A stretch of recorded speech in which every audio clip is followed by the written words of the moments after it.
Welcome to Sing Scarlet. It is Shelby here with Tyler, and we have women's basketball to cover. A tough loss at Colorado. We're going to break it down. There's lots of thoughts from lots of people. There's lots of people watching this team now. I love it. I know people get stressed when there's like a lot of angry people in their comments, but I'm like, oh my God, this means you're watching. Sit down. We'll walk through this together. It makes me so happy. So anyway, we got all your comments, all your questions. We're going to run through those.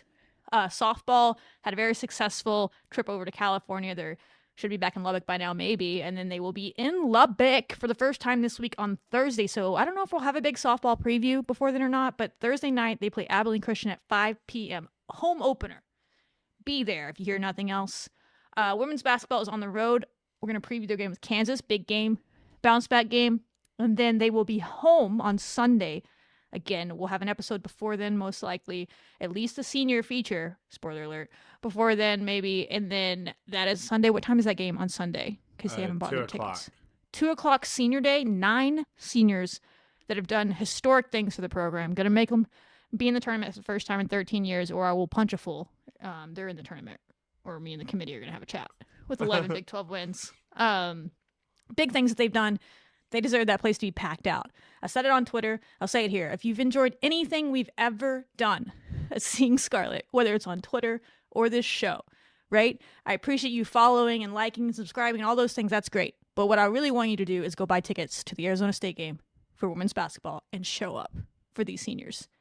It's one of the coolest stories in Texas Tech recent history because of where they were picked to finish and what they're doing and overcoming even their own fan base, turning against them, some of them, not us. Some of them, and doing what they're doing is really special. Get on board, go support them, help them get a win on senior day against a really good team. We'll preview that later in the week. Whew, there's my opening, Tyler. That was exhausting. How are you? Olympics gold medal. Oh, I know. Did that cheer you up from the Colorado loss? It did. It was nice to wake up this morning, and I was at least able to catch the third period into the overtime. So okay, good. That's pretty cool. And also, apparently, the goalie had played hockey in Odessa for a while, so West Texas tough. Yeah, our goalie for Team USA. At the semi-pro team or whatever. Yeah, the semi-pro team or something like that. So everyone was like, "Oh, West Texas! It's all West Texas, even in Italy." That's hilarious.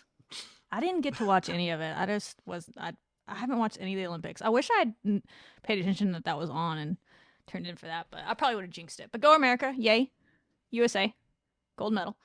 Not yay, Tyler. Right. Women's basketball dropped one at Colorado. Before we get into that, and I'm going to throw it over to Tyler, let him get his take on the game, because I know he's raring to go based on his notes. A couple of fun things that happened in this game. Hima Nunez, shout out her. She joined the 500 assist club. We mentioned that in our previous episode. She's close to joining the 500 rebound club and close to joining the 200 steals club as well. We'll do a graphic for when all three of those happen, because it's going to happen. But the team put out something for 500 assists, as they should. That's a cool club to be in. That's the club you want to be in as a point guard. So shout out her. Jalen Bristow, we said she was close to doing this. She did, in fact, break into the top 10 of blocks in a single season. She is up to 8th all-time. Very realistically, could get up to 5th, maybe 4th when you look at that list. She is likely going to pass Brittany Brewer's junior season for blocks, and we all know that Brittany Brewer leads this list during her senior year with like 127. She went from 71 her junior year to 127. Could Jalen do the same thing? Never say never. I think that's just cool for Jalen to go from a player that was a liability on defense, not playing, to leading the Big 12 in blocks, being in the top 10 all-time for a single season in blocks. And she's going to be on the all Big 12 defensive team. We've said that for a while. If you lead the conference in blocks, you're going to be there. The question is do they put Danae Fritz on there too or not? Do we get 2? But Jalen's going to be on there as the block leader. That's just a thing. So to go from we can't play her because of defense to all Big 12 defensive team and single season top 10 block leader, like that's just really cool of her. And her ceiling is still immense. And we saw pretty close to that in Colorado as we get into it. But shout out her. Bailey Maupin should become the 4th all-time leading scorer against Kansas. She's 1 point away from tying that, 2 from breaking it. She's also very close to breaking into the top 10 single season for 3-pointers made, about 5 away. That feels realistic for Bailey Maupin as well. She has all sorts of other free throw records and stuff she's already done, but there's your kind of check-in. There's some other people that are currently leading the top 10, but I'm going to keep that to myself because I don't want to jinx them, because it's stuff that can fluctuate, like field goal percentage and stuff. That's your only hint. But there you go. There's the happy, Tyler. We lost 75-68 on the road. Had a lead going into the 4th quarter. 6-point lead? Something like that? 6-point lead? Sounds familiar. I think that's exactly the amount we were up going in the fourth quarter against Kansas State. The similarities of this game, Tyler. Two old Southwest Conference foes and everything. Aren't they rivals? I don't know what's going on, K-State and Colorado, but they got us both in a similar fashion. Let them know, Tyler. What were your thoughts before I give mine? Yeah, I mean, ultimately, I have beef with Colorado because just like soccer, you go up there and you control your destiny. Thanks, Tyler. I know. I didn't want to remind it, but then my friend reminded me. He was like, "Isn't this crazy that Colorado took out our second team in hopes of winning the Big 12 title?" I was like, "But I know." I don't know who your friend is, but that's a really great point by them. Something about Boulder, so we just need to quit playing there. Big 12, just make us play every game in Lubbock because it's the altitude. It's the altitude. We'll blame it on that. I mean, we'll use it as because all of our white players were very red in this game. I mean, it's how it was last year too. I mean, I don't know. The altitude, it's fair. Something up there. They were very flushed. They were very flushed. But I think it affects some more than others for sure. Yeah, you can definitely tell who is kind of used to it, who definitely sometimes may struggle with that. But overall, I mean, we didn't even play bad. I mean, Torvik gave us a 94 rating. I thought that we even looked really good offensively and even defensively. We were able to keep up. It's just little things in the end. And when you look at the overall box score, that really kind of screwed us over. Yeah, we got out rebounded 34-18. We've won games before getting out rebounded. But my biggest thing is the offensive rebounds. 17 offensive rebounds Colorado had. So to put it in perspective, same amount that K-State had when we did a whole episode on getting punked. Which is crazy because when you put it in perspective, that's 17 times that you were able to stop Colorado, but then you weren't able to stop them. Yeah, stop them. Yeah, they got a second chance. And that's really what hurt you in this. And then in the end of the game, I really thought the fourth quarter, I mean, you can't let that happen. We've talked about it again. You hate it happened in the fourth quarter because you really kept yourself in the game. You were up by as many as 8 points, and then you just kind of choked it away. I thought that the turnovers were not great necessarily by Hema in the end of the game for that. Tough matchup. Yes, and it was and also, like, it was just kind of some questions that you had of whether, like, Bailey got into foul trouble early, so obviously that didn't help you as well. Sydney looked good in her 6 minutes. She was out there. Don't know why we didn't throw her out there as another scoring option. She didn't have any turnovers, none of that. So I don't know if maybe you mix some things up in that. But I mean, again, you just can't get outscored that much. I mean, it doesn't matter who's on the floor or who's doing that. I mean, 22-9, and you're up by as many as 8. You really just have to be able to get things going. It just seemed like, I don't know, we just decided we moved to a zone on defense, and I guess you can kind of think it works because Colorado doesn't make a lot of threes, but honestly, I don't know if it really helped us a whole lot. But that was just kind of my takeaway. I agree with everything you said until that. I think the zone was a great move in the third quarter, and I think that's why was it in the third or the fourth? Oh, I thought we did it in the fourth. The third. Yeah, okay. Not the and fourth. It worked so in the that third. makes you feel better. The third quarter where we made on the run, specifically the back half of the third quarter is when we switched to a 1-3-1 zone, which I know you've heard me talk about so many times. I think this team can run really well, and we did it. And they had Danae on the back of it, which I love because she's scrappy and she runs around. Okay. And cleans things up. And then Jillian was at the top of it, causing havoc, and they're not a good shooting team. The trick is that group was rebounding pretty well out of that. It's hard to rebound out of the zone. Everybody knows that because you're not near your player naturally because you're not in man. But we did. We kept it even. It was 7. We actually won the rebounding battle in the third quarter, 7-6. We started the fourth quarter. Bailey came back in and maybe some other shifts in the lineup. And we ran the zone for a little bit. It might have switched to a 2-3 zone. Can't remember. Yeah, we were running some sort of zone. 2-3 zone. And that was not working as well. But that's what most of all, they weren't blocking out. And perhaps that was the people that came in. I don't know. Go back and watch it. They weren't blocking out as well as the ones that were doing it in the third quarter. They got extra chances. And that was just kind of the beginning of it. We got out of it pretty quick, so it wasn't really that specifically. Just the blocking out overall in the fourth quarter was bad. You end up getting out rebounded 10-2, and that's it. So listen, people talk about the turnovers. Absolutely. They're egregious. They stick out. They're very loud, especially at the end, because they were in moments that you could have won the game. And so it feels like that lost you the game. It's like the interception on the last play of the game lost you the game. In theory, yeah, but if you didn't make 4,000 other mistakes before that, you wouldn't have been in that position, right? That's what this is, right? Do I need to go on this diatribe about turnovers one more time? I don't know why. It's a seeing scarlet stat, but it's kind of started to happen with this team as well. 3 of our lowest turnover games this season. 3 of our 5 lowest we have lost. Low turnovers do not equate to wins with this team. right? It doesn't make Mm-hmm. sense, but it's the truth. We have 7 wins and only 2 losses with 15 plus turnovers this year. Only 2 losses, 7 wins. We have 1 win, and 3 of our 5 losses this season have come when we've given up 15 or more offensive rebounds. Which one seems to be correlating more to losses than wins to me? Rebounding. Because we are typically doing an enough good job on the turnover side of turning the other team over, so maybe it evens out a little bit. Right. I think it's just also sometimes we play better when we're playing faster. The pace was an issue. When you play faster, you have more possessions. You're going to turn it over more because there's more possessions, more chances to turn it over. In a perfect world, yeah, I wish we wouldn't turn over so much. Maybe we'll figure that out with a new regime of players and these new young players they can work with from the beginning. Maybe that'll be a thing, and you'll have point guards for 4 years, and they'll get that figured out. But what we have, right, it just has always been that way over the last 3 years. Doesn't always equate. Yes, you need to be better and stronger with the ball, but it's rebounding. First quarter, the pace was 71, right where we want it. I think most of our wins have come when we're about 71. Mm-hmm. Rebounding was even. That's all we need. Turnovers were basically even, 5 to 6. These don't matter. Texas Tech +4 in the first quarter. Second quarter, we were -7 scoring margin in the first quarter. Got outscored by 7. Again, turnovers were even. They don't matter. I'm telling you guys, they don't matter. Rebounds, out-rebounded 13-4. Oh, God. And the pace was 60. So pace and rebounds again. Third quarter, we were +9. The pace is up to 67, so 7 points above, better. Rebounds again, we're basically even. We're +1. That's fine. That's good enough. Fourth quarter, pace drops back down to 60. Turnovers, back to even. We have 1 more than Colorado. Doesn't matter. I'm telling you guys. Rebounds, 10-2. Pace and rebounds are what lost you this game. Is it deeper than that?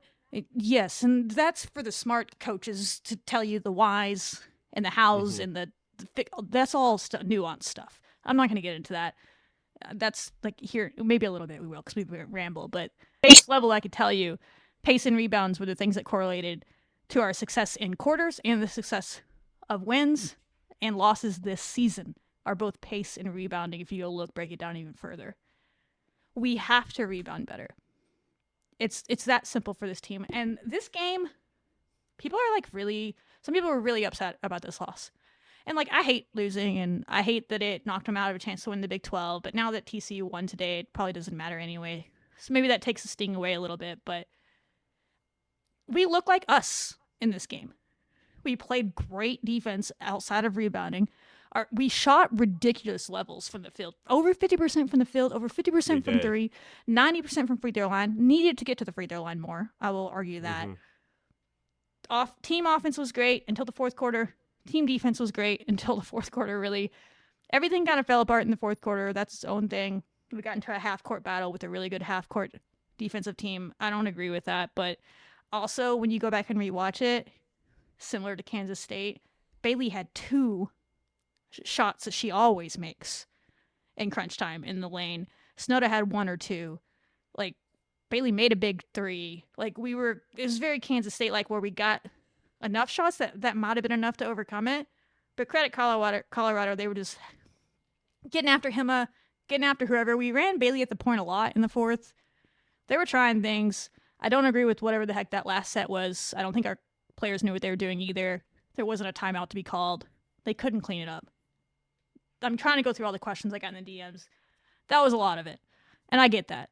Definitely, I could have showed you video. I thought about pulling it up. But really, it was a horn set up top. Hema was getting guarded by the Durtot girl. I told y'all in the preview, she's one of the most underrated defenders in the Big 12. I think y'all might have saw why. Yeah. She's great. And they rightfully put her on Hema. They put their best defender on Hema, the one that's starting our offense, and she couldn't start the offense. So maybe if we had a timeout in that instance, maybe we would have stopped it and it was just too congested. It wasn't going to work. We were better when we were starting our offense when it was one person, maybe extend it out, catch a screen at half court or something, not all that stuff, but it's easy to nitpick in hindsight. But that was your other questions. For me, it's all about rebounding. It's because that's who this team has shown to be this year. When they win or lose, rebounding is kind of the biggest culprit. The only game you've lost this year where rebounding wasn't an issue was Oklahoma State. And that was when you didn't play really good defense at all, and so Mm-hmm. that's its own thing. But when you've played like yourselves defensively, you've gotten punked on the boards. 17 offensive rebounds against K-State, 17 offensive rebounds allowed against Colorado. You only had 18 total once again. It's the same stuff. So how they can fix that, I think they can to a degree. I mean, they just got to start mentally reminding each other. Maybe they already do it, but like, I'm not even kidding. Like, hey, great shot, block out. Hey, good hustle, block out. Like every single time they give a teammate a high five, like block out. Like, and they got to know that it's not like I'm nitpicking you or whatever. They're seniors. They want to get better. They want to win. It's holding each other to a standard. Maybe they're already doing stuff like that, but it just seems mental for a lot of it. Because if you go back and watch, there's certain people that do attack on defensive rebounding, and they go seek out someone to block out every single time. And those people never miss a block out pretty much. They're always on someone. They might get jumped over or whatever, but they're blocking someone out. And then there's other people that turn around and look consistently. Right. And those are the ones that were getting crashed on. And we talked about this, I think it was last year, when last year's team turned around the rebounding. And we were like, there's 5 people on the court and only 1 basketball. It doesn't matter if 3 of your people block out like hell. If 2 of them turn and stare, it only takes 1 of them to go get the basketball. You know what I mean? And so they all have to just do that. We're never going to be a great rebounding team. I don't think this team is capable of flipping the script in the same way that last year's team flipped it completely in March. Because last year's team had some good rebounders on it that's all they could do. And so when everybody flipped it, we started dominating on the rebounding category. Right. Like, we were murdering fools. And that allowed us to overcome the fact that we weren't really good offensively. And we were just okay defensively. This year's team is really good offensively when they're running their stuff, and damn good defensively when they're doing their thing and they're blocking out and they're rebounding. At least good enough. So you don't need to go out-rebound people. You beat Baylor by 31, you got out-rebounded by 3. You just can't have the same amount of rebounds total that the opposing team has offensive rebounds. Like, it's pretty simple to me. So that's where I am. The team knows this. I'm sure they're talking about it. They just had to find that way in-game to constantly remind themselves whatever it is. You know, they do those little cue cards in the huddle. Like, maybe it just needs to say block out. I don't Right. like, that's where I'm at with this team. I think they know everything else. They're senior. They know what to do on defense. They know what to do on offense. And it's not that they don't know to rebound. I think it's just mental. And you have to block out every time. So, yeah, I'm not even kidding. Good play, block out. Good hustle, block out. Great free throw, block out. Like, every time you say hey to your teammate. Maybe it's as simple as that. Probably not. But that's just where I'm at with this team. So, I actually like their schedule. We got that as a question. Is like, oh, it kind of sucks that our schedule's a lot harder than everybody else's to end the year. And I guess I hear what you're saying. But everybody plays similar people throughout the year. We just got our UCF and Cincinnati and Arizona beat up teams earlier in the year when they were less beat up. So honestly, it was a little harder games for us, but we still handled them. I'd much rather be playing Baylor, Colorado, Kansas, Arizona State, Oklahoma State. These last 5 teams that we've had have all been top 50 net teams. That's who you're going to be playing in March. And so I'd much rather have a team that this is it. They don't need confidence, Tyler. They're freaking seniors. They're 23, 24, 25. They're not confident in what they're doing. Like, we're way past that. This is not a bunch of freshmen that need to, like, beat up on people to get confidence. I would hope not at this point. They need to be reminded of what makes them lose. And Colorado's a blaring light, just like Kansas State, of you can shoot it 50% from the field and you can still lose if you give up 17 offensive rebounds. And so I love their schedule because I want this team to play as long together as they possibly can. And I'd rather them lose now than get to March and lose a game because they didn't block out. I mean, that's a tough one to live with when it's the last game of your career. Like, you want to go out because the other team hit 15 threes and did something insane. You know what I mean? Like, they just played better than you, not because you didn't block out. And I think this is one of those games that teaches you that. So, yeah, I'm just reading through these questions, and that was the other one was the schedule. I guess in a perfect world, it would be lovely, but we would have had to play these teams eventually anyway. So, like, now or then, it doesn't matter. Like, Colorado played them all earlier. Now they have an easier schedule to finish. West Virginia's schedule's cake. TCU has a Baylor left. But yeah, we have some tough games, but I think these are the games that will prepare you. And a good reminder of what you have to do to win if they needed one. Maybe they do. I'm kidding. I'm not even kidding. Just start walking up to each Well, other and being like, block out. Nice to see you today. Block out. Like that's where I'm at with this team. If this team blocks out Tyler and they shoot to their capabilities, they're gonna beat people. They could go win the Big 12 tournament if they just simply block out. I mean, Am I crazy to say that? When you look at the stats, is no. that not the truth?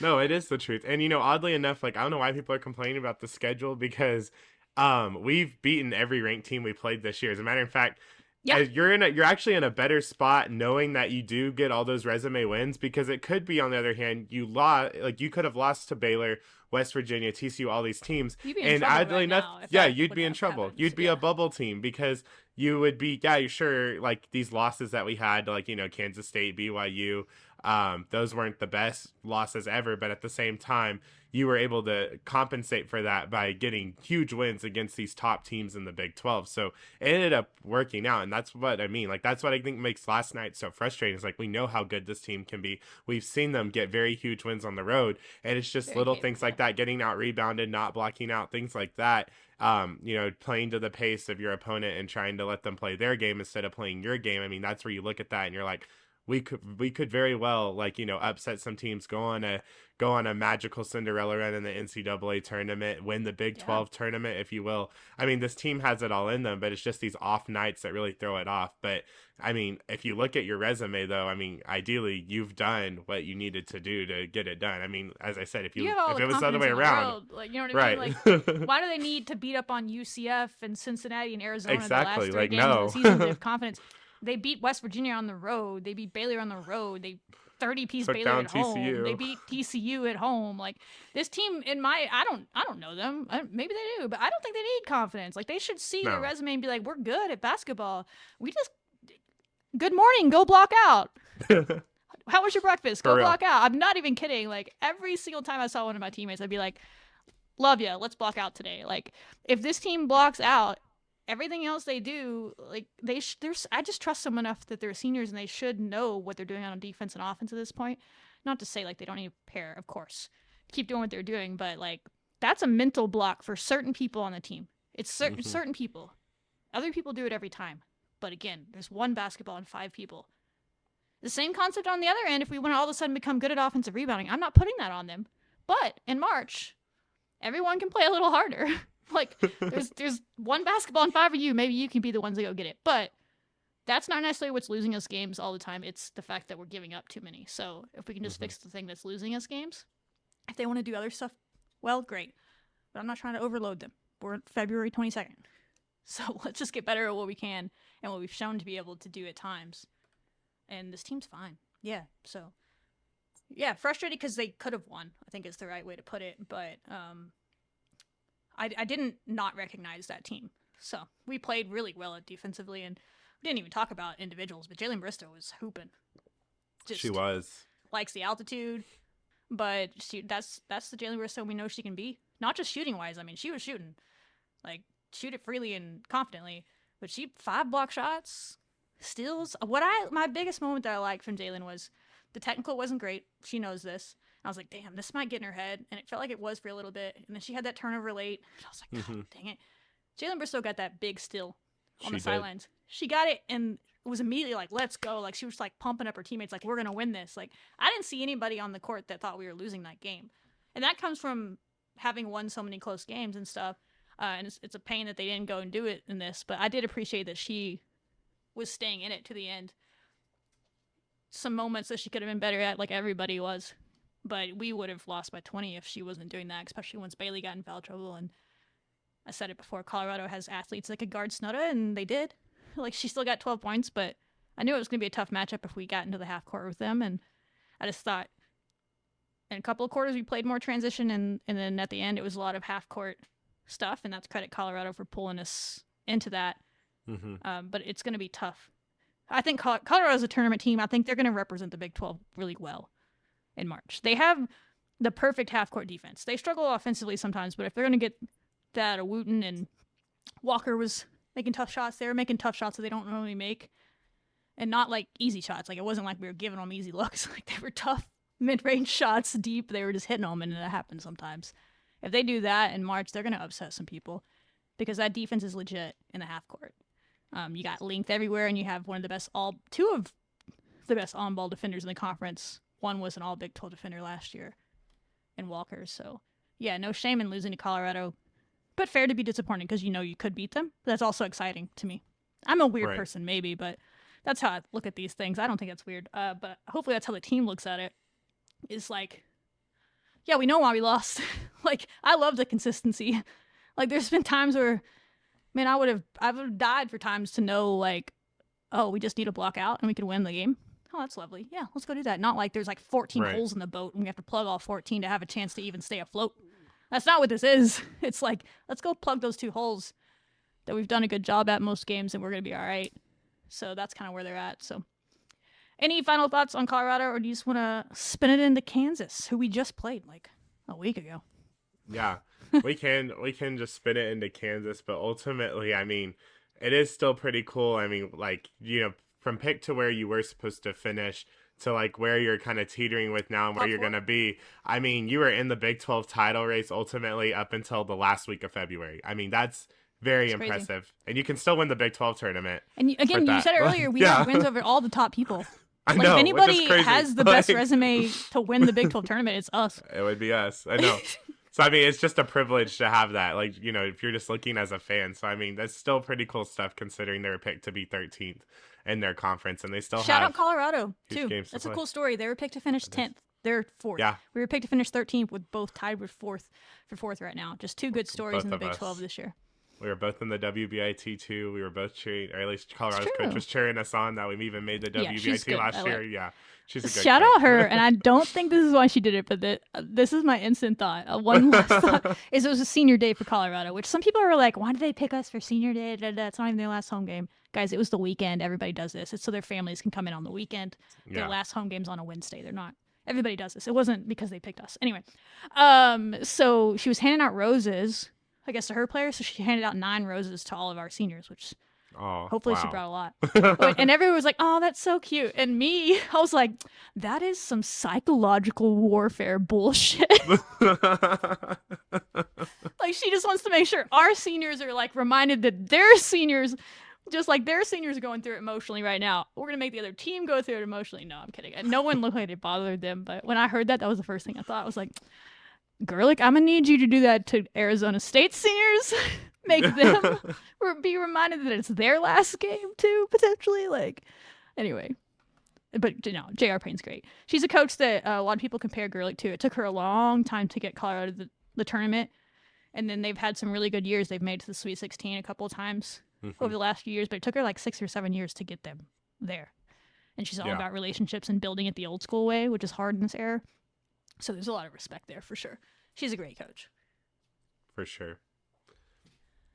Kansas, another good coach from West Texas. Old Snyder. He said in the press conference after the last game that if it's called the same way in Lawrence, we're going to be at the free throw line 40 times, he said. I sure hope that doesn't happen, but I guess we have to be prepared for everything, Tyler. We won this one 70-65, I believe. It was an old slobber knocker. A lot of fouls both ways. Jalen had all those mythical fairy dust, didn't touch anybody fouls. Maybe they felt the same way about Smythe Nichols and Julia Davis getting in foul trouble. Those two get in foul trouble every game. Maybe that'll happen again. Maybe it won't. But I thought we did a really good job on Davis as the game went on. Can't have the same stuff in the first quarter. Our team all year has learned really well. That's what gives me more confidence than maybe I should have going into Kansas, which is a hard place to play on their senior day, I believe, is that we've shown how well we've gotten better Houston to Houston, and that was on the road.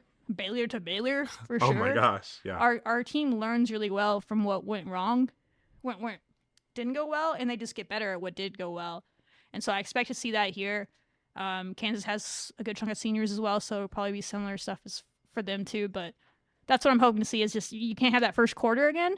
If you keep it even in the first quarter and then go, you don't want to get down the road like that in the first quarter. You won't have the crowd to get you back in it like you did in Lubbock because the crowd will not be going ballistic at the refs. They will be cheering the refs on for those silly fouls. So What do you got, Tyler? I don't have a ton on this because it just happened and I kind of just said my piece, but what do you got?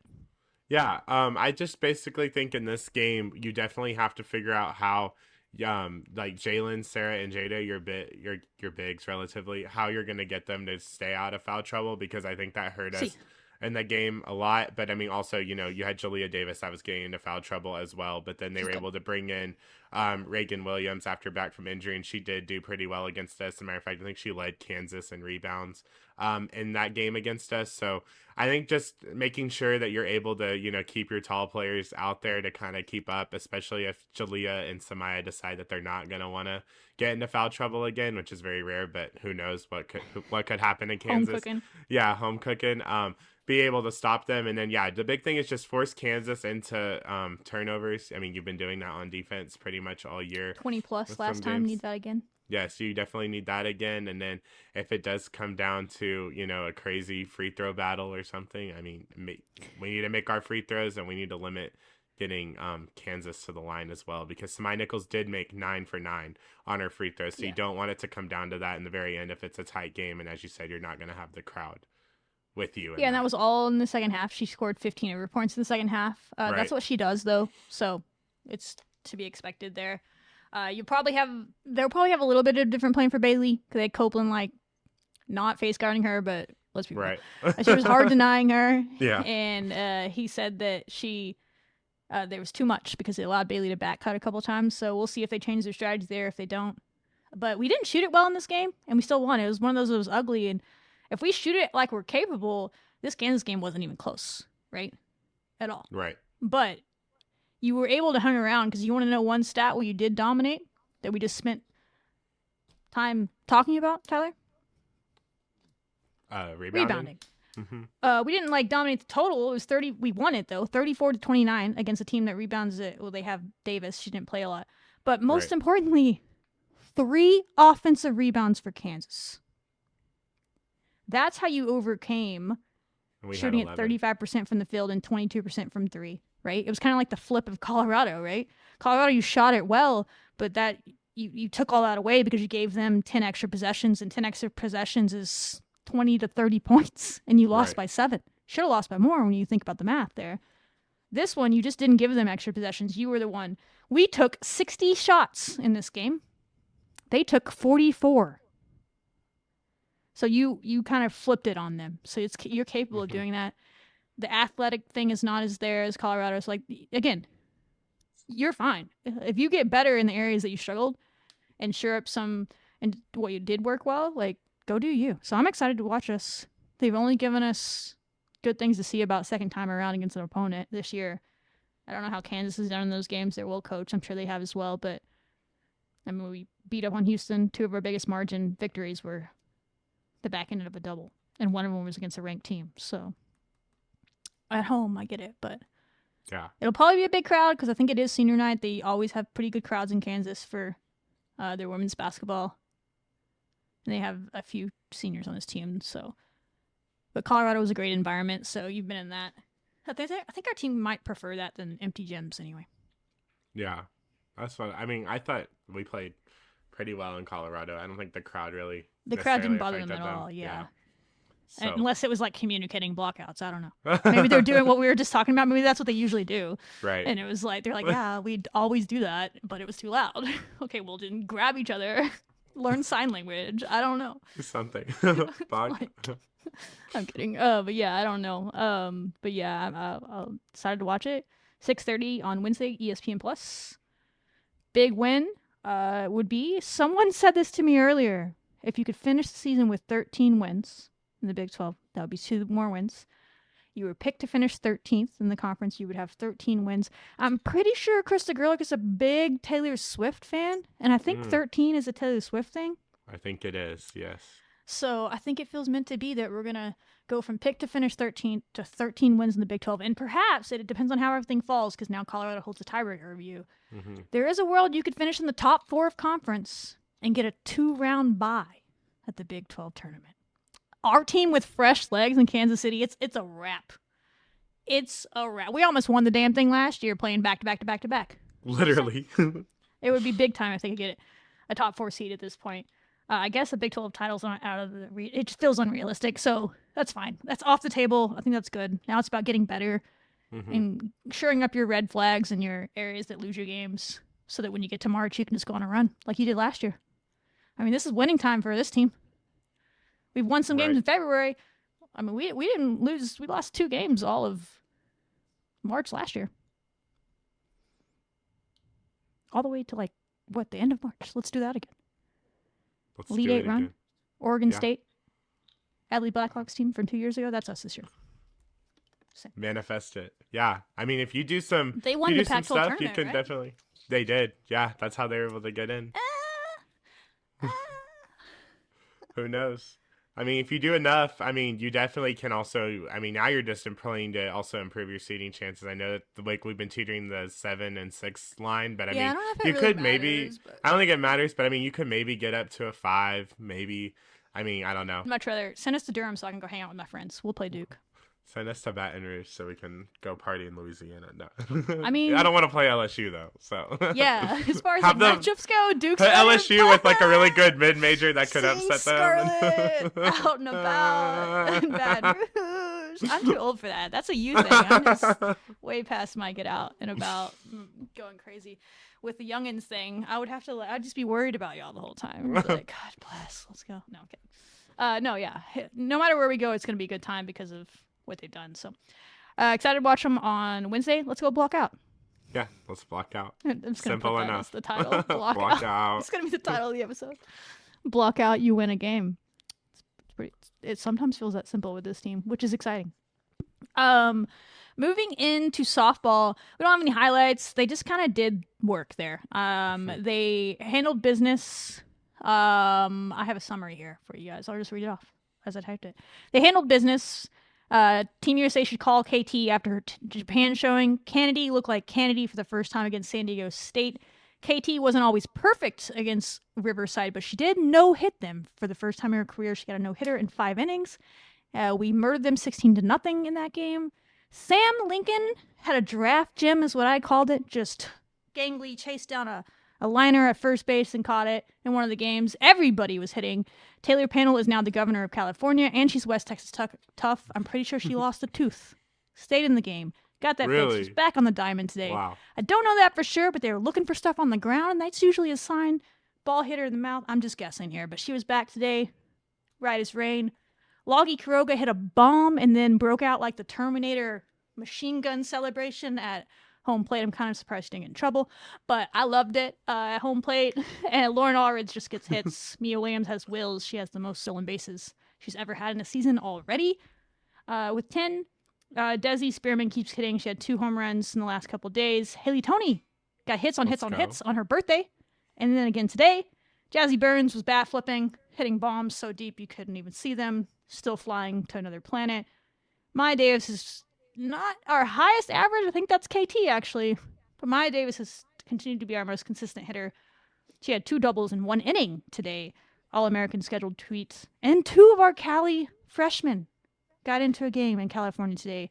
Both got on base. Bree Henson got her first career hit. Angelina Conde drew a walk. And they both got into play in field. Henson made a play. Conde made a play. It was good vibes all around. And most importantly, they're back in Lubbock on Thursday. We'll be there. I'm assuming I'll try to be at every game, but the one on Saturday, if it crosses over with women's basketball, I won't be at. But the rest of them, we'll be there. Yeah. Yeah. Same thing. If you have the box scores, you can run through the box exciting to scores. back at home. All the scores Yeah, at least for all the other games, but that was kind of the gist of it. Right. Yeah, definitely. We started off strong against Fresno State. Mia Williams and Jazzy Burns, as you said, they all got home runs in this. All of our California natives really showed out in this game. And then pretty much most of the tournament, if we're being honest with that. Haley Toney also had a double in that. You run roll them, you win 12-2. Nyjah pitched in 5 innings. She did have 2 earned runs, but she also had 7 strikeouts in that. It was. So I watched it, and it was like herself slowly but surely.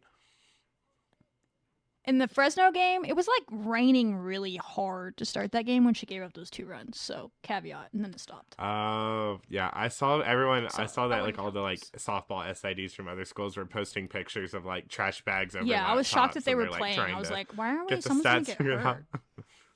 Yeah, it was a Yeah. struggle. And then I didn't get to see. They don't even have stats up for the Japan game, but it No. just sounded like we had Um, opportunity to just get on KT base. was great. She went a full 7 innings. Yeah. Gave up a few hits. One was the earned run was a line drive home run that they have these fake fences on that field. Like it skimmed over the fence. It was a really short fence. Like in most ballparks, it Mm. probably just hits the wall and is like maybe a double. Our defense was electric. Like great. Like the Japan beat you with the long balls sometimes, but it's how fast they are and they'll bunt you to death. Logi Kuroga made Mm-hmm. 3 brilliant plays, 2 in front of the plate on bunts Wow. that they tried to get. She threw them out at first, and another one with a bunt attempt that they fouled up, and she chased down to like basically the first base dugout and reached out, lunged out, and caught it. Kind of like that play that we put in her highlight reel. Like Logi was great. Our defense all around. Tony was making plays. Panel. It's like we raised our level in this game to like it was almost like a postseason type feel to it because of the quality that you were going against. And it's a shame that we couldn't break through with the hit. We had bases loaded in the final inning and had a chance. Just couldn't get it quite to drop. It was a deep fly ball, but just not quite. Couldn't find space. But other than that, like our defense and our pitching was there. Like I said, Team USA better call KT. Like they could use her. I'm just saying, in 2 years, if she's Yeah. gonna pitch like that, they could not. And there were That's some awesome. good people too.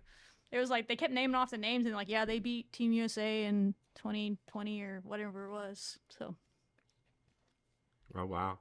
And then we went into play Bethune Cookman, not very good team, 3-11. As you tweeted, Bethune, we cooked you, man. Pretty funny. But yeah, that game. I mean, the bats were hot in this. Taylor had a double. KT also had a double. Taylor had a home run, and Logie had a home run in this. Haley Tony did pretty good. She went 2 for 3. it's her birthday game, I think.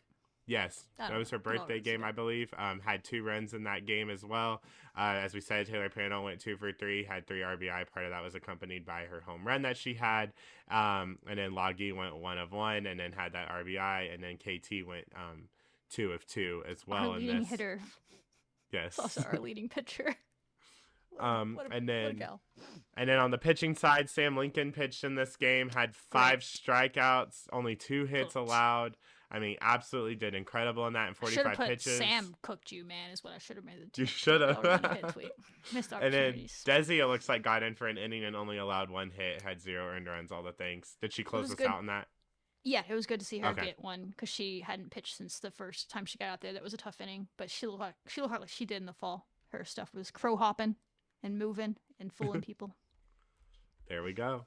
And then we got into the really hard day on Saturday where we had to play San Diego State and Cal State Fullerton. These were teams that were giving a lot of the top teams in the country trouble. OU is getting trouble. There were some other top teams as well that one of them lost to Cal State Fullerton. I don't remember which one. But it was really tough. But Oregon, that's who it was. Oregon They lost. took OU to extras and then they beat Oregon before playing us. Yeah, so I mean, as we said, those were tough teams, but we looked really good in this game. Nyjah Kennedy had 11 strikeouts and only 1 hit allowed. Was that against San Diego State or Fullerton? Yes, this is against San Diego State. Yeah, she was. Vic caught her for the full game. Interestingly, maybe not. But she looked like herself from start to finish in this. Just they have a good rapport. She looked good at the end of the Cal State game as well with whoever was catching. Logie was catching in that game still. So she finished the Cal State game and had like 5 strikeouts in 2 innings or something. So she looked good in that in relief of KT. And then she just carried that right into the next game. They barely had a break, like a 15-minute break off. And they were playing again. And I don't want to say it's like end of season Nyjah yet. I don't know what the speeds were, but yeah, the control, the whiffs against 2 good, solid teams. Those are usually tournament teams, definitely Cal State Fullerton. She had them swinging through stuff after they were putting up really good at bats against KT. And KT fought them off for the most part outside of a home run. But they were getting nothing against Nyjah. She closed that one out. And then San Diego State had no chance. So yeah, good to see Nyjah settling in. We told y'all it's going to take time, maybe till the Big 12 play, and we've got about a week before Big 12 play now, about 10 days. So she's getting there. That's exciting because KT is. It's unfair, guys. I feel bad almost, but I don't. Yeah, no, literally. I mean, to have these two aces on the team, I mean, really, I mean, it's gonna get you really, really They far. can help each other out. Yeah. Like, it's unfair. I mean, yeah, and then the way that they've been hitting as well. I mean, KT especially, and then Nija's Leading gonna get hitter. her big bat back. She got a hit today. She had an RBI double today. Let's go, Nija. See right there. See, I mean, two-way players. Give them all the awards. I mean, they're just absolutely killing it. Athletes. They are athletes. Yeah, and then the Cal State Fullerton game, as you were talking about, KT. Yeah, it may not have been her best night as far as like she allowed 8 hits and had 3 earned runs, but she also had 6 strikeouts. And we were able to kind of, and then Nija was able to kind of close it out and clean things up. Had 3 strikeouts and had 0 hits in that. But I love the way that our bats kind of responded in this game. From what it seems like, you're up 4-0, and then in that 3rd inning, Cal State Fullerton was kind of able to climb back into it, and then Taylor Panel singled right up the middle. He had Maya score, and then Taylor Panel again ended up reaching on a fielder's choice, and then Maya Davis once again was able to come in and score in that game. So that was the Taylor Panel game, honestly. I mean, It's the governor she was of balling out in California. that game. I know, 2 for 4, had 5 RBI in that game. I mean, props to Taylor Lost in a this game. tooth. Yeah, I'm I kidding, mean, I dog. don't Maybe. Sorry, Taylor, if you didn't actually. Allegedly. But you're a dog. It's a compliment. She definitely took a Dog shot right to the there. face, and she stayed in the game. I was impressed. Bad hop. Let's There was a go. lot of bad hops. I'm glad that they're out of there. Those fields were interesting. Yeah. Haley got a couple of dangerous ones where she dodged it. That would have hit her in the face too. But yeah, Fullerton was a good challenge. That's probably the best at bats. I would say that they were putting up better at bats than Nebraska. I'm not even kidding. Nebraska had Really? that one inning where they got back-to-back hits against Nija. Mhm. But all game, I mean, KT was having to work, and that's just great. Great. Because they're not like they did have a home run, like power hitters or whatever, but they were just scrapping, fouling them off. They'd have 10 pinch after 10 pet. They were just trying to foul them off and annoy you until they got a good one. So they're a really good program for sure. That there's a reason they should have beaten OU. They got they got a tough call at the plate. I was watching that extra innings game. Or they would have taken a lead and it's international tiebreaker rules when you get into extra innings there, and so when they didn't score, you just got a runner on second the next inning Oh, in the that's bottom what they half, did? and at that Okay. point it's like that's pretty like bun them over, get them in. Like they ended up getting a grand slam, I think, but it's like hard to get out of that situation without scoring, especially when you're OU. But yeah, they played them great for sure. That's a good win. I think that'll end up being a solid win for you. Maybe San Diego State will. I didn't pay Yeah. attention. They beat Baylor earlier in the year, right? But I don't know who else I they've think so. beaten at this thing. I know they've played some teams pretty close earlier in the year, so Yeah. I don't think UC Riverside's going to do anything for you. That is by far just a really Oh young my team. I think they gosh. have a new coach. It was basically all freshmen and sophomore. The one junior pitcher that came in was definitely the best pitcher we saw. Like she was like not afraid of the moment. The other ones were like it was like starstruck that they were playing against some maybe of their I don't know, people that they consider stars. I have no idea, but they just seemed a little starstruck. And we scored 7 in the first inning with 2 home runs, and it was like over from there. And then KT had a no hitter. I don't even know if the plan was to pitch KT all 5 innings, but she had a no hitter, so you weren't taking her out. And she wasn't even great. She like walked the first batter of the first couple innings. The ump was kind of giving a charity zone to UC Riverside because of the score, but she allowed a few base runners on via the walk, a couple of them, but she didn't allow any hits. huge. And 16 to nothing. Yeah, 16 to nothing. And we had 15 hits in this game. Maya Davis had 2 doubles. Jackie Liss had In a the same double. inning. Yeah, Nija had a double. Mia Williams had a home run. Desiree Spearman had a home run. Lagi Quiroga had a home run. It's like, you get a home run, you get a home run, you get a Everybody home scores. run. Everybody was looking great. As you talked about, Maya being consistent. I mean, she went 2 for 3 and had 2 RBI. Mia went 1 for 3 and also had 2 RBI. Those were your RBI leaders. Alana Johnson got into the game, went 1 for 1 and also got an RBI in. She Des got on base Spearman. all 3 pinch hits this weekend. I know it's hard to crack this rotation, but I'm impressed with how she's handling this role that she has right now. She's taking advantage, and she's going to be there when they need her. If someone get into Big 12 play and you need some experience, I have no doubt that Alana's going to be ready. So I'm excited for her. She did good stuff. She had a big hit today. Yeah, I mean that's super huge, having that maturity and being able to kind of go into that. But it's a lot like, I mean, how jealous, and we were talking about any player on this team, how jealous would other teams be that like that's literally your that can be your pinch hitter on It's on one night. unfair, Like to be it's literally honest. unfair. Yeah. I mean, Lana Johnson is was our Big 12 starter. I mean, she likely will, as you said, be a starter as we start mixing things around. We get into Big 12 play again. But I Yeah, I mean, how mean, I unfair don't is that? know, but She's on there. like, it's not like they're making bad lineup decisions. Like, it's Right. crazy. Yeah. Every time I'm like, oh, Lana's gonna get the chance, but like, I get it. Like, Loggie's in Fuego, Desi's. I mean, I'm running out of freaking pictures for Desi. She's our hitter of the game every game. I swear.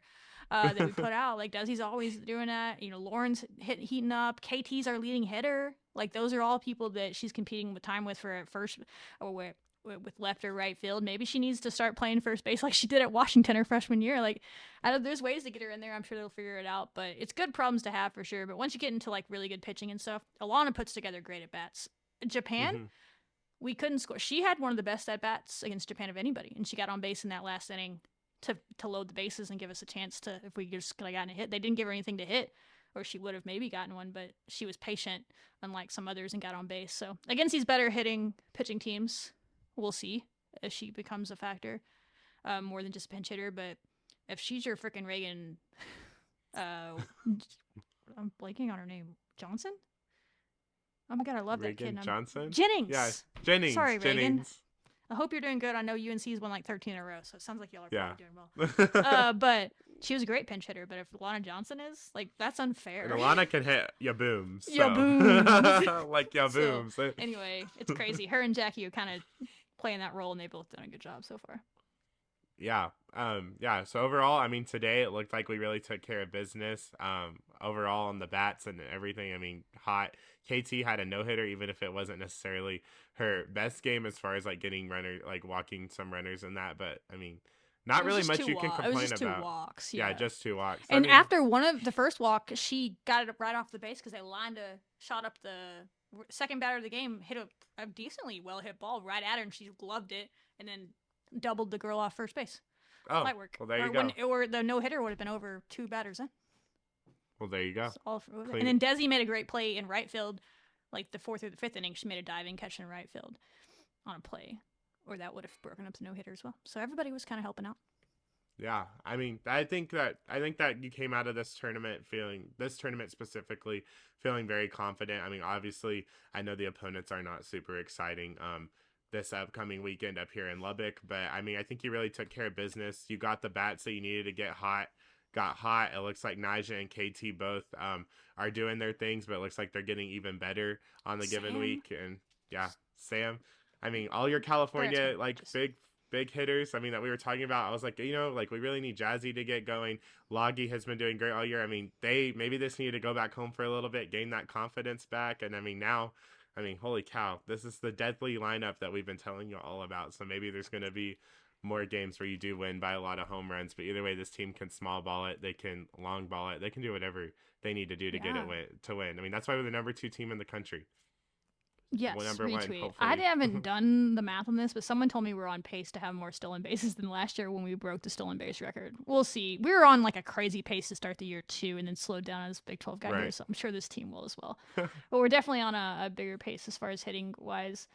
Caitlin Terry leads with 487 batting average, then Maya Davis 451, Mia Williams 429. So you have 3 people above 400. You have 1, 2, 3, 4, 5, 6, 7, 8 different players with double-digit RBI already, including Jackie Liz, who's been primarily like pinch hitting or spot starting here or there. Wow. She has 10. Lauren Allred, who led you last year in RBI, has 10.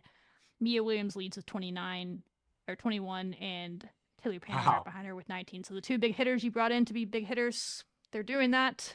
Mia leads in home runs with 5. Then a bunch of people, 3 people with 4. Jazzy, Burns, Sloggy, and Panel have 4. Desiree Spearman, pitcher. Yeah, right. She has 3. Maya Davis, light work, she has 2. And then a bunch of people have 1. So you already have more people with a home run this year than all of last year as far as the amount of different people that have a home run. And you still haven't gotten a home run from the home run queen, Jackie Liz. She's just saving hers for Lubbock. She's going to get one against ACU. 5 p.m. on Thursday, be there. You're going to get to see Jackie Liz, first flex of the season. That's her celebration. She's going to do it for all the fans. It's going to be hype. And if she doesn't get into that game, it'll be another game this weekend. Just putting in the call. She's kind of the last realistic one. Caitlin Terry, she could get one too. She came real close because in the last game of the game, the last inning of the game today, I was like, oh, it would be cool if we at least like UCLA beat them 17-0. And I was like, okay, let's just beat them by more than UCLA and then call it a day.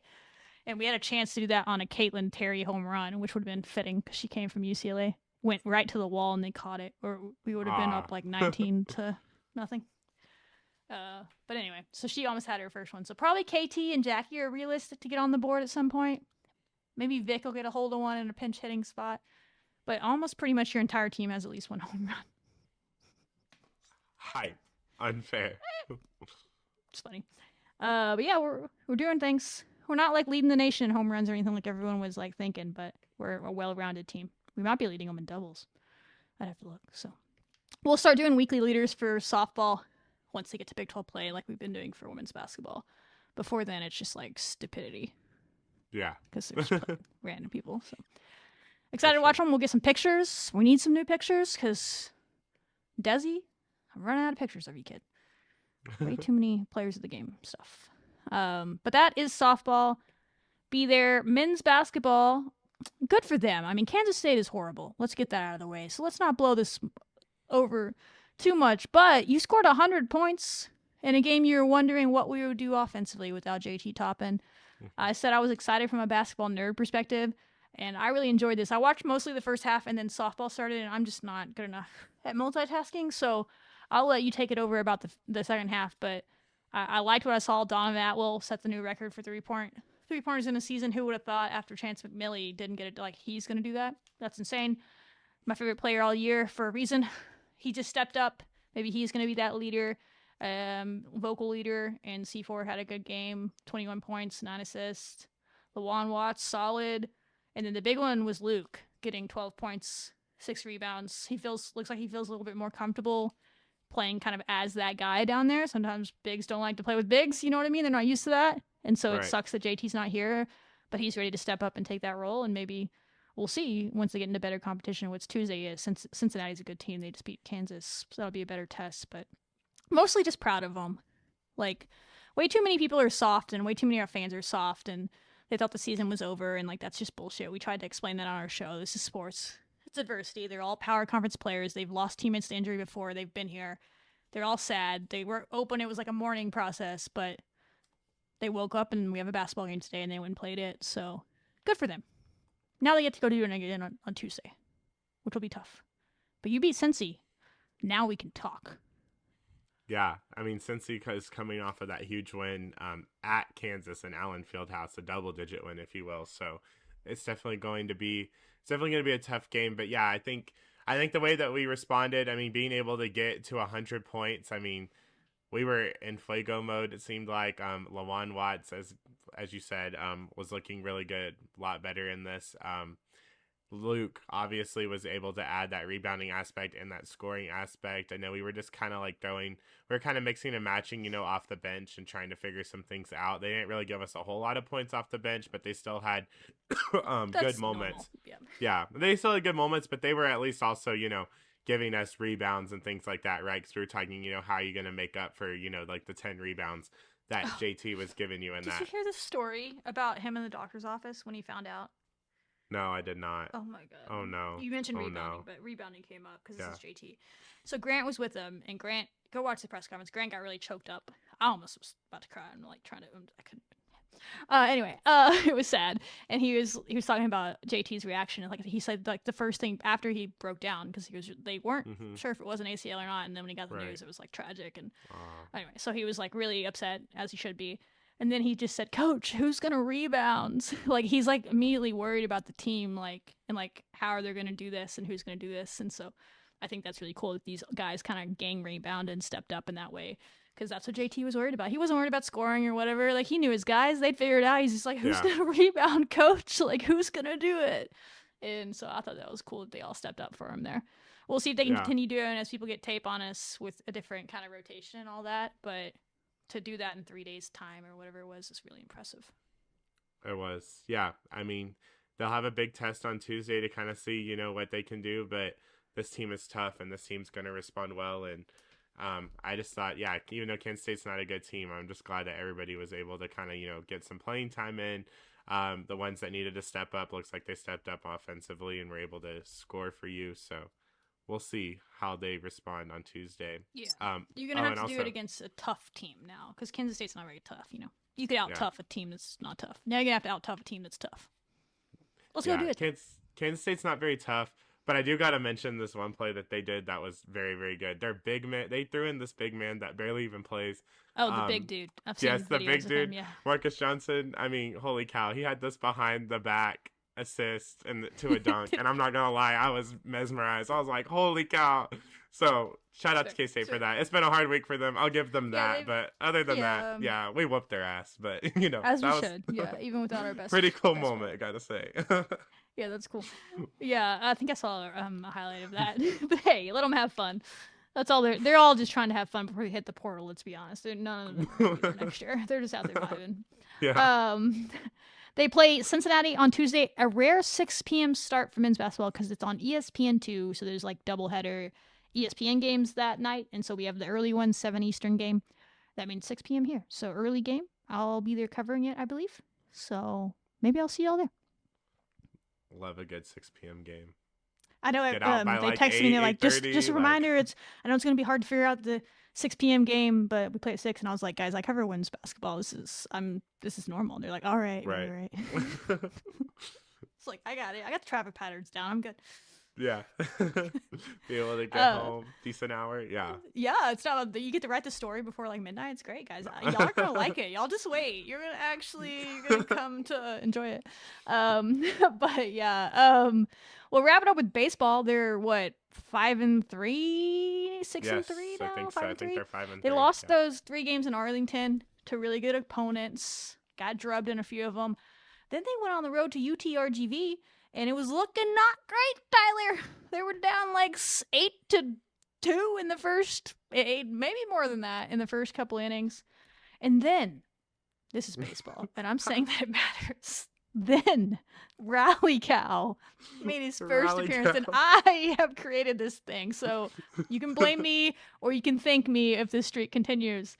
The Chick-fil-A cow was at this game. It was at RTGV, whatever. He's just like walking through the crowd. And I just happened to be watching, it was between innings, and happened to be watching it on my computer, and he stares dead into the camera. Like he was like caught on candy camera, so I screenshotted it, and I posted it into that thread, and I said, Rally Cow has us. And then we started getting runs, and we started scoring. And then I was like, F it. And I ordered Chick-fil-A, never in my life have I DoorDash Chick-fil-A in Lubbock. It got here in like 10 minutes. I was like, oh my God, that was so fast. I ate Chick-fil-A, we came back to win. Since Rally Cow has been introduced, we are 5-0. So, yeah, The competition hasn't been anything stellar, but RTGV, whatever they are, too many letters, is a tournament team. They're a good team. They actually beat Houston twice today, and they beat Kansas the game before playing us. Oh, wow. Okay. They're thought to be a good team. People were saying they had more talent than us going into that game with us, and I was like, okay, chill. But then they were beating up on us, and I was like, oh. Right. Okay. But yeah, they're a good program. So to come back on them, Albany, I think, was just like a mental let's murder some folks, like softball's gotten to do for a while. Yeah. I mean, it looked like today, at Albany, I mean, it was just, we're just trying to, murder them. Rally Cow is greater than Great Danes. That is true. The Great Danes are not really great, especially today. I actually got to watch the second few innings today, and the game ended because run rule, but it's because Albany walked 3 people in a row. Like they had the bases loaded and they just walked, so each 3 runners in a row, and then we ended up scoring obviously because the bases were loaded. So we got from 7 to 10, and then they called the game. I was like, oh, yeah, okay. I think people were saying that Ump just was ready to go home. He was calling like crazy calls. I was like, whatever, I don't blame him. Get on out of there, buddy. Yeah. Especially after that doubleheader yesterday. But yeah, long. I mean, yeah, the first game wasn't like super dominant because you gave up 8 runs, but then you just really just worked them the rest of the way, pretty much. So pitching was good. They had the first complete game since like 2003 today by the pitcher that went today. So that's a good sign. Maybe I think I saw a tweet today that was like perfect. Like, I don't think this team's going to Omaha. I don't even know if this team is like will compete in the top part of the Big 12, but that they said that they're playing more like what they've seen of a few years ago teams. Mm-hmm. Sometimes people talk themselves into that stuff. The one game I watched, I still saw a shit ton of missed relays and stuff, and I'm like, fundamentals were shaky, but that was before Rally Cow was introduced. I'm not even kidding. Right. And then the whole season has changed. So, Rally Cow till we die. Eat more chicken. I said I'm gonna start doing eat more chicken as like Are You Boom for softball. It's just gonna be like eat more chicken on all the home run highlights for baseball. I love that. And if you know, it'll become a thing. Baseball is weird. You have to go in the bit until the bit stops. If I learned anything from working in baseball, you just dive into the bit and you don't question it. Ever. I mean, today one of our players' metal bat ended up breaking like in half. Like he hit it and then the bat just went flying. I mean, crazy stuff right one there. One of them, it landed. One bat landed in like the netting. It was the same one. Yes. Yeah. And someone sent me a picture and we shut them out that day or shut them out. And I said, well, that bat needs to stay there for the rest of the year. Like nobody go get in that bat. They're like, all right. It's like you don't question these things. You don't. You don't need to have any burn the bats if they're just doing it themselves. You know what I mean? That is true. No, baseball is an interesting sport. So I'm glad they're getting it together, having some fun because it was a tough start to the year. Maybe that'll continue as they get into better competition. Confidence is big in that sport more than probably any sport. Baseball and softball. Mm-hmm. Confidence is it's a game of failure, so confidence really matters. So hopefully that helps them. That is your recap. Go to all the sports. Tuesday night, support the guys. They really need a big crowd against Cincinnati. If they could win that game, it would be really big for a lot of reasons.